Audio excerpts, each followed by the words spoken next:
আসসালামু আলাইকুম রহমতুল্লাহ। আজকে এই যে আমার ভাতিজাকে নিয়ে আজকে তীর খেলা, তীরন্দাজ যেটাকে বলে, এই তীর খেলা হবে।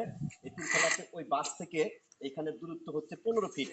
এই 15 ফিটের পরে যদি এই বাসে লাগাইতে পারে একটা chance, not again chance, just one chance, 1000 টাকা দেওয়া হবে। আর যদি এটাতে লাগাইতে না পারে সেক্ষেত্রে অর্জনের শাস্তি এক পায়ের উপর দাঁড়িয়ে থাকতে হবে, হাত একটা উপরে তুলে 10 মিনিট। রাজি? রাজি আমি। রাজি?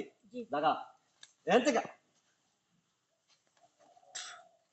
ওয়ান টাইম চান্স,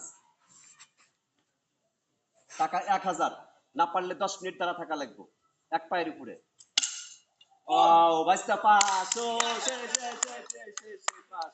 এই কথা দিছিলাম, এই যে ইউটিউবে সরাসরি শর্ট ভিডিওতে কথা দিছিলাম, তোকে 1000 টাকা দিলাম, ঠিক আছে? আচ্ছা, তারপরে দেওয়া হবে 3000 টাকা, কিন্তু 30 ফিট দূর থেকে। খুশি তো? খুশি। Thank you so much. ঠিক আছে।